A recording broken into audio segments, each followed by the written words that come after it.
माडखोल येथे विद्युत पोलवर चढून काम करणाऱ्या रुपेश अनंत डांगी या तरुणाचा मृत्यू झाला। अचानक वीज प्रवाह सुरू झाल्यानं त्याच्या जीवावर बेतलं। या मृत्यू प्रकरणी पोलिसांनी ठेकेदार गौरेश सावंत याच्यावरती सदोष मनुष्यवधाचा गुन्हा दाखल केला। मात्र अचानक सुरू झालेला वीज प्रवाह नेमका कोणी सुरू केला, वीज वितरण कंपनीचे कोण कर्मचारी यावेळी उपस्थित होते, जबाबदारांना सहआरोपी का केलं नाही अशी चर्चा सुरू आहे। चोर मोकाट असून संन्याशाला फाशीसारखा प्रकार असल्याचं बोललं जात आहे।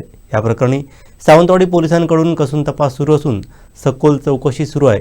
हकनाक जीव गमावावा लागलेल्या रुपेश डांगीच्या कुटुंबाला शासनाकडून मदत मिळावी अशी मागणी होते। तर महावितरणच्या हलगर्जीपणामुळे आणखीन किती जणांचे बळी घेतले जाणार हा सवाल देखील उपस्थित होतोय।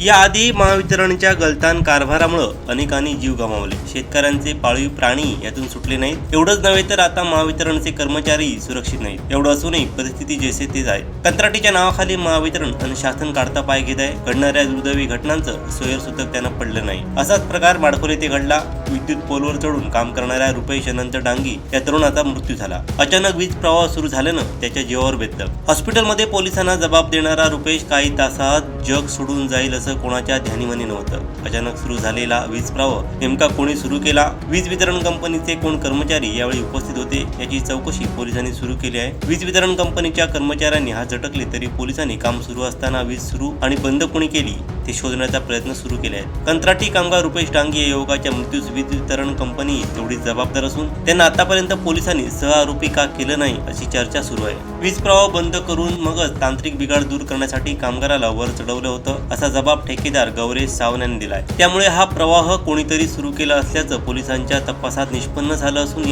यात वीज कंपनीकडूनही काही प्रमाणात हलगर्जीपणा झाल्याचं समोर येत आहे। त्यामुळे पोलिसांनी त्याची सखोल चौकशी केली आहे। माडखोल खळणेवाडी येथे वीज खांबावरती फुटलेला इन्सुलेटर बदलण्यासाठी ठेकेदार गौरेश सावंत याचा कामगार रुपेश डांगी हा खांबावर चढला होता। त्यानंतर तो काम करत असताना अचानक विजेचा जोराचा झटका लागला, त्यामुळे तो खाली पडून गंभीर जखमी झाला। त्यातच त्याचा उपचार सुरू असताना मृत्यू झाला।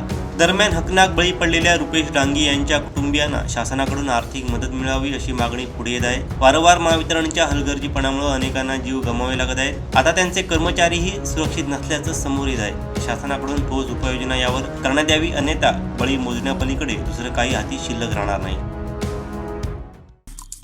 आमचे दिवसभरातले सर्व अपडेट्स, ताज्या घडामोडी आणि थेट लाईव्ह पाहण्यासाठी सबस्क्राईब करा, लाईक करा कोकणचं नंबर 1 महा चॅनल कोकण 7 लाईव्हचं YouTube चॅनल।